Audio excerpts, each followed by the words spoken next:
Hey guys, how's it going? Today we are in the greenhouse working on a really fun project that I have been excited for. So you can see these crates right behind me. They are full of all the daffodil and tulip bulbs that we grew in the cut flower garden. We planted them in fall of 2023 and then they came up this last spring, bloomed beautifully, and then we waited for the foliage to pretty much die back. Most of them we waited until they were completely ready. And then we dug them out like mid to late June, and they have been in the root cellar in cold storage for about 19 weeks, which is more than they actually need. Usually daffodils and tulips need somewhere between 12 and 16 weeks of cold in order to stimulate bud production and so that they'll flower the next season. So these have had plenty of cold storage, so they should be ready to go. So my plan is to plant them all up in these crates, and we're just going to plant as many as we can in the crates, just side by side, and we're going to leave them here in the heated greenhouse, and I'm hoping that it will force them to grow and bloom possibly early to mid, maybe late January. Wouldn't that be just amazing to have such early color, and all for the purpose of cutting? Because if they're sitting out here in these crates, I'm not going to lift the crates out and go display them out in the garden. It'll still be a little bit too cold, and I wouldn't want to display the crates, which I think will make me want to cut them even more. That's my problem when I grow stuff, even out in a cut flower garden. I have a hard time cutting it because it looks so beautiful in the garden. So I'm just really looking forward to this project, and the bulbs look great. So these two stacks are empty. These are all the crates we own right here. And then all of these that have burlap and or bags are full of bulbs. So like this whole great big grocery bag is full of blushing lady tulips. Look at how gorgeous these are. We dusted them with sulfur. I think you could see the sulfur more maybe on the daffs. Yeah, see that kind of powderyness? That's sulfur to keep fungal issues at bay, keep them from rotting. Look at this one. Planted this daffodil, it's a frosty snow variety, as a single. This bulb right here. And then it produced these two huge offsets and then two smaller offsets off the main bulb. Hi, Russell. Oh my goodness. And I haven't looked through all of these bags yet, but I haven't seen any problems thus far. What variety are these? I don't know. They look good though. You just want them to be a nice color and nice and firm. If I read, oh, here's one with a little mold. And it's actually kind of dry. That's weird. Hey, what in the world? Do you just need so much love? Yeah, anything that has any like whiff of mold and or drying out or any kind of, like it looks like this one might have been pierced and it just made its way into storage. We're gonna toss all of those. And I do not think I have enough crates for the amount of bulbs I have. So I'm going to call my mom and see if she wants to plant any of them up down at the garden center. She may want to do that. If not, I will be able to find them homes. Pretty easy, I think. Okay, so this is my plan. We've got our crate right here, and we have some landscape fabric. We have some leftover 3-foot rolls from previous projects, and then we had a brand new roll of 4-foot. This is different stuff though. Huh. This doesn't look as tough. No, it's not. What is that?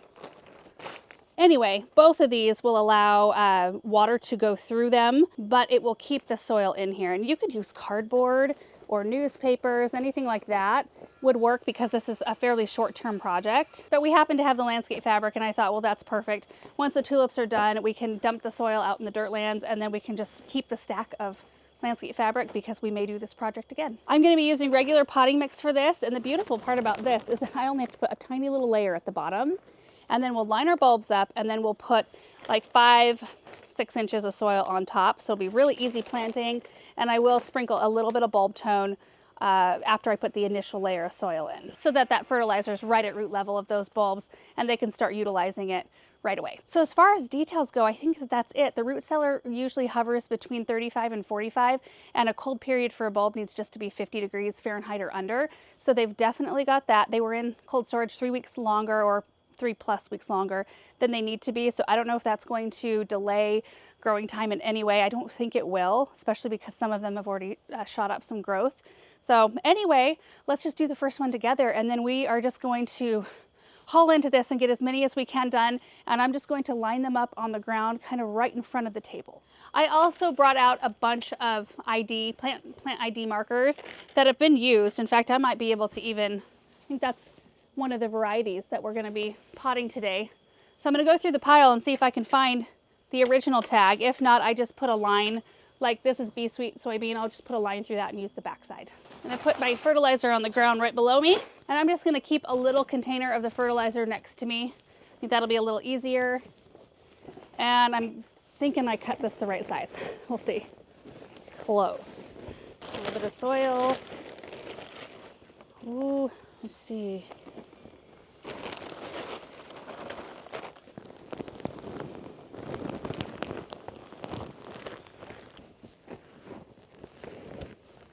Oh boy, the 3-footer may not be quite wide enough. Maybe we'll do okay here. Hold on. Okay, so there you can see our first layer of soil, and it's about, I don't know, that deep, an inch or so. So now I'm gonna go in with a little bit of bulb tone. And then our bulbs. Now when we plant these, we're gonna go side by side, basically touching. I want them to fit as closely as possible, and I want to utilize as much of this space as we can, as efficiently as we can. And I'm probably gonna skip bulbs that are this size, even though it's putting on a little bit of growth. I'm gonna use all the big ones first. Whoa, look at the size of that one.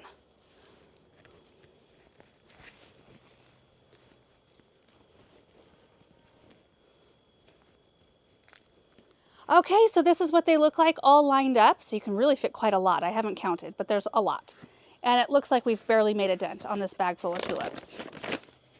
There's still a whole bunch. And you can see all the smaller ones I just pulled out. And I'll put those back in here. Someone might want to plant those, but I kind of wanted to stick with the nice, great big bulbs for this project. So I think what I'm going to have to do is I'm going to go through, hopefully I have enough crates to at least plant 1 crate of each variety that we grew last year. And then if we have any extra crates left over, which I don't know if we will, if we do, I'll pick out some of my favorites and do extra crates of those. Okay, so let's get this one topped up with soil. I'll probably go about, it'll be like 4 or 5 inches in the end. And you can see that the 3-foot fabric just barely does it. 4-foot might be a little bit more comfortable, but I'm gonna make do with the 3-footer and use all that up first.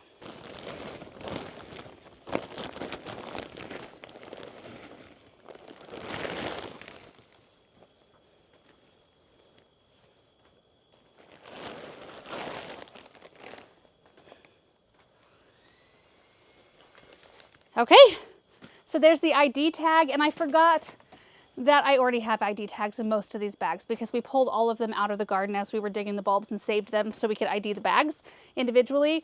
But this is going to be quite handy because I still need an ID in this bag because we've got so many bulbs left over. But this one essentially is done. So I'm going to, like I said, line them up on the ground. When we're done with all of them, we'll water them in, and then we'll keep an eye on them, but I'm not going to water them too heavy until I start seeing some green growth up above the ground. We'll make sure they don't dry out completely. But anyway, pretty easy, and I'm kind of excited to see all the different varieties again because, like, you know, from spring to now, it's been several months, and yeah, it just will refresh me on what the varieties we have and what we have to look forward to. Oh boy. I might end up doing these on the ground in place. Ugh. Next variety are rosy diamond tulips, a beautiful double.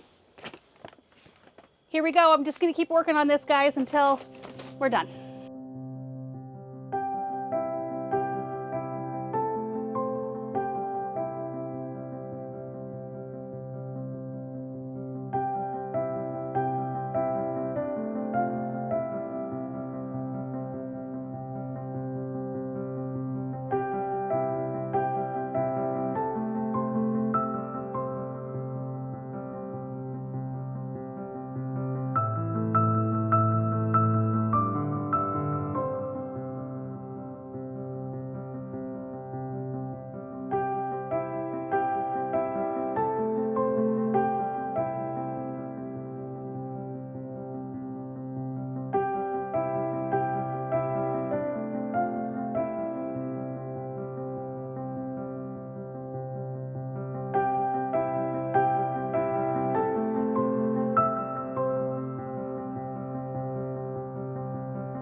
right, so all the tulips are done. 15 crates.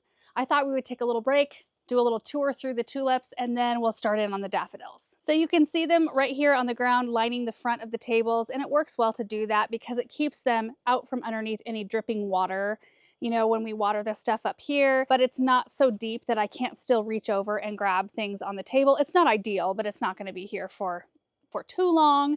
And then the rest of the crates, there's 6 of them right back here, and I'll probably continue on with daffodil crates like this so I can still walk between and access them. And I'll probably put daffodils down the center as well. So let's just walk through the varieties and we'll pop a picture of each one of them up on the screen because they're not much to look at the moment. But the landscape fabric worked so great with the crates. I'm not done with the 3-foot rolls yet, and even though it's a little bit touch and go on the sides, it's still plenty of soil and it's keeping everything contained. But first we've got inimitable right here, and then there's Yume no Murasaki, I think is how you say it. Anyway, some of them I didn't have enough to fill a whole crate, so I put a little piece of landscape fabric between. There's Anatolia right here. Liva, only had just a handful of the Maryland tulips. And then we've got Fanola, Avaron, love Avaron, and Wedding Gift was one of my faves last year.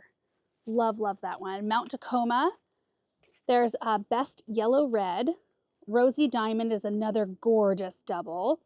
Blushing Lady, super tall, beautiful, pale yellow pink. And then we've got Best Yellow, which Best Yellow and Purple Heart right behind it were 2 of the worst storage tulips. Most of the bags of tulips I went through had 0 I had to toss, but the Purple Heart and Best Yellow, I don't know what it is about those 2 because everything was stored exactly the same, but there were a lot of them that were all dried up and or had kind of that green mold on them. We've got some Best Pink here and here. This is the only one I did a little bit extra of because I had the most of this one, and there's still a ton I'm going to be giving away. Queen Rania, there's Best White, Akebano, there's the Best Pink, Vera Chic, and Morris Goodenough. Isn't that fun? There's no less than 100 tulip bulbs in each one of these crates too.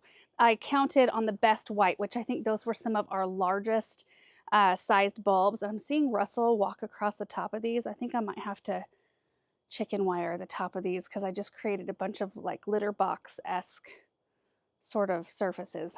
So I'm gonna have to unroll this. Oh, hey Russell, don't be afraid. I'm just not gonna let you go potty in here. So I'll unroll this on the tops of these so we avoid that. But anyway, I counted the Best Whites as I was putting those in. I didn't count them all. And there were exactly 100 tulips in that crate. And I know a lot of the other tulip bulbs weren't as big as that, so there are more than 100 in a lot of these crates. There will not be near that many in the daffodil ones because the daffs are so huge. There's tulips in here. Best Red and Best Purple. Russell was sleeping on this crate. Okay, well I got 2 more varieties of tulips to do, and we've got 11 varieties of daffodils, and I think we've only got 9 crates. 1, 2, 3, 4, 5, 6, 7, 8, 9, 10. Oh, 11. We've got 11 crates. So that means we're going to be short 2 crates unless some of these can go together, and I doubt that. I think each variety daffodil is going to at least take up 1 crate, and it could spread to more. In fact, I have leftover of every single variety except for the Purple Heart and Best Yellow. But every other variety we planted, I had extras. I mean, look at this, Best Pink. It's a huge bag still, just full of bulbs. And then I have 1 no name there, and then there's 2. There's 1 right here with a question mark. I thought there was another one. That one right there. So 3 bags of unidentified bulbs and then extras of everything else, which is awesome. We're going to take those down to the garden center. In fact, I asked my mom about it. She came by right when we were getting started, and she brought some ornaments for our blue and white trees she found on her shopping trip yesterday. So maybe we can run in after we're all done and I'll show you those. They're really pretty. So anyway, I am going to take after the rest of these. We'll get them done. We'll do a walkthrough of the daffodil varieties. Oh, and then we'll be done with this project, but I am just so looking forward to this. Can you imagine all of those just bursting with color and not too long from now? Excited. Paul found us 2 more crates in the loft in the barn. So I think we've got enough to accommodate all the rest of our bulbs. Let's do it.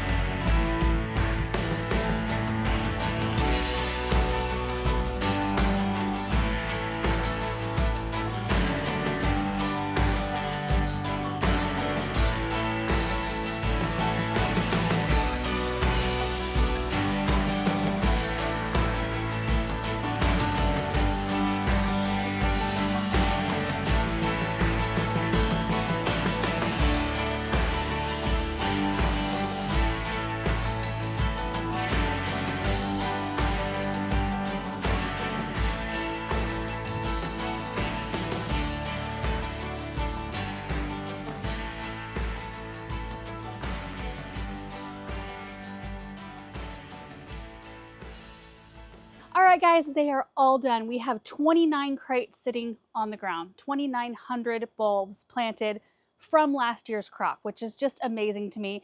Of course, we had to use a bunch of soil, but the landscape fabric we had, the crates we had, the bulbs we had, and I am just so thrilled. So all the daffodils are sitting right here. So let's run through those varieties. We've got Watch Up right here, and then I'll just go back that way. Casada, Delnissa, Accent, Tom Pouce, Queen's Day, Precocious, Frosty Snow, Bella Estrella, Topsy Turvy, and Flower Parade. Also, we have piles and piles of bagged bulbs that we are going to take down to the garden center. I mean, like this one right here. Tons of daffodil bulbs still left, and they are all amazing. I maybe ran across 2 daffodils out of all the bags that were dried up. The rest were great. And like I mentioned before, all these bulbs, the tulips and daffodils, we can plant outside here in our zone 6. Daffodils are better at naturalizing and coming back every year. Some tulips come back okay and some tulips don't. But since we had this opportunity, we had them in the cut flower garden, we needed to move them. We needed to dig them up anyway, whether or not we were going to plant them out in the landscape or put them into cold storage and try this experiment. It was just kind of the first time I'd ever been in a situation where I actually wanted to dig bulbs and get them out from where they were. Otherwise, it's just so much work. Usually I want to just plant them once and not have to do anything with them. But I suppose this is kind of what it's like maybe, and maybe those of you who are in a milder climate, in a warm southern climate, I assume this is maybe what it's like. You either have to treat your bulbs if you plant them as an annual, or lift them and put them somewhere where they will get the proper amount of cold hours if you're in an area that doesn't sustain a below 50 degrees for enough weeks to spur on bud production. So I just thought it would be an interesting experiment. I think it's going to be so fun if we get some blooms in here in January. I think that would just be the neatest thing. And I avoided putting the crates on our tomato plant right here that sprung up from the ground on its own. And we've also got a little geranium right here. It's been stepped on a couple times. And also, I probably should groom this before I show you, but it's okay. We've got a couple of new blooms on our tropical water lily. The rest of it's not looking awesome right now. We need to do a clean out of this bowl already. But the lily's still alive. If we would have left it in the pond, it would be dead by now. So that's nice. So anyway, you guys, I'm just so excited to give you updates on how these are doing. I hope it's successful. I hope we get flowers. You never know when you're trying something new like this, but I will definitely be in here a lot more now that the weather is turning a little bit. And I do want to get some perennials started earlier than I normally do. So we'll be in here pretty soon doing a little bit of seed starting, and it's just a nice reprieve in here because like right now, look at the thermostat. Yeah, it's 72 in here. Outside, it's a lot colder than that. I mean, you guys saw we got a bunch of snow the other day. It's mostly gone at this point, but we do have a snow symbol on the forecast again. So it's just gonna get colder from here. But our avocado's loving it, doing great, as is our lemon trees. Now they do this kind of weird yellow leaf thing every single winter and kind of drop some leaves.